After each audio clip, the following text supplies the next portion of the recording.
Ravi encore de vous retrouver pour votre numéro de santé. Aujourd'hui, nous parlerons de la pneumonie, qui est donc notre thème du jour. Et pour en parler, il importe tout de même de revenir sur cet organe qu'est le poumon. Les poumons sont au nombre de deux, un gauche et un droit, et leur rôle est également de réaliser les échanges gazeux entre le corps humain et l'air ambiant. D'abord, comment fonctionnent ces poumons? Le docteur médecin colonel justement Dieudonné Mungengui, nous en dit un peu plus sur le fonctionnement des poumons. Le poumon, c'est l'usine de fabrication de l'oxygène qu'on utilise dans tout le corps.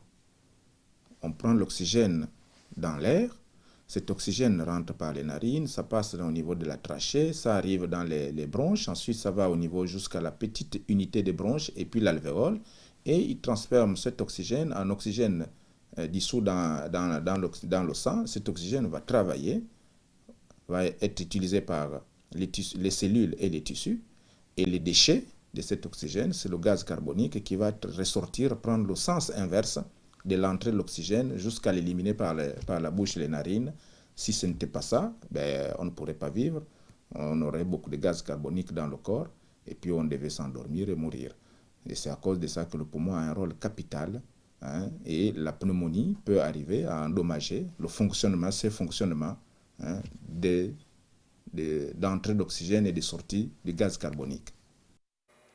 Après ces explications sur le rôle essentiel que jouent les poumons dans notre organisme, lorsqu'on parle finalement de pneumonie, que peut-on comprendre par là, docteur Mungengui?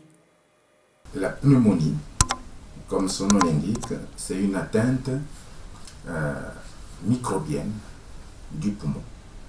Ce microbe peut être de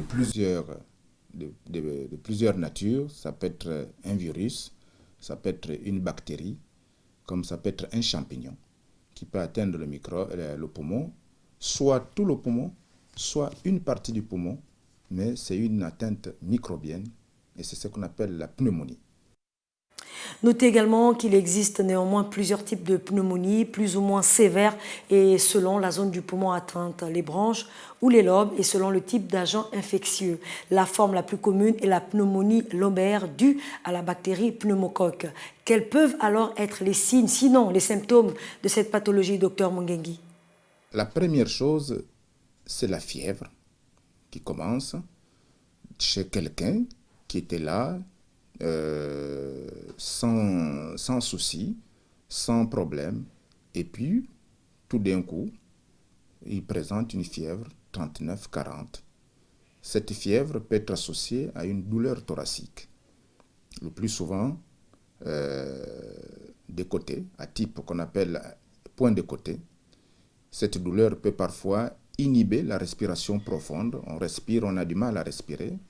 La douleur s'aggrave avec la fièvre, et parfois, chez certaines personnes, les mêmes signes n'arrivent pas chez tout le monde. Il peut y avoir que quelqu'un crache un peu du sang. Il peut y avoir que quelqu'un ait des yeux qui soient jaunes, comme dans l'hépatite. Voilà. Ça, c'est une atteinte, ça veut dire que l'infection, ça témoigne du caractère assez violent et assez grave de la pneumonie. Dans tous les cas, les agents infectieux se logent dans les alvéoles, qui sont d'ailleurs des petits sacs d'air où ils vont pouvoir se développer. Il faut noter aussi que les cas de pneumonie sont très fréquents d'ailleurs. Une pneumonie peut apparaître souvent brutalement et elle peut surprendre justement l'individu qui est d'ailleurs en pleine santé. Quelqu'un peut avoir une pneumonie du jour au lendemain, comme là nous sommes en train de parler, et puis dans 2 heures faire une pneumonie. Parce que vous avez été infecté il y a cela 1 jour, 2 jours par un microbe. C'est comme un tonnerre qui arrive dans un ciel serein. Voilà. Quelqu'un peut avoir une pneumonie d'évolution chronique, parfois sur 1 semaine, sur 2 semaines, voire sur 1 mois. Et c'est toujours une pneumonie. Chez des gens qui ont des infections dentaires, qui ont des dents qui sont cariées, des gens qui ont parfois des tares comme la drépanocytose, les gens qui n'ont pas parfois des rhates, ils peuvent faire des pneumonies, parfois chroniques, parce que le terrain est immunodéprimé. Retenez quand même qu'en Afrique subsaharienne, en 2015 notamment, la pneumonie a tué plus de 490 000 enfants de moins de 5 ans. Et dans le monde, près d'1 million d'enfants âgés également de moins de 5 ans meurent de cette pathologie qui entraîne plus de décès que le VIH-Sida, la diarrhée, voire la malaria réunis. Les avancées contre la pneumonie sont lentes comparées à celles contre d'autres maladies. Si la pneumonie évolue le plus souvent favorablement, elle peut aussi parfois être à l'origine de complications graves, voire mortelles, comme nous le certifie le docteur Dieudonné Mungengi.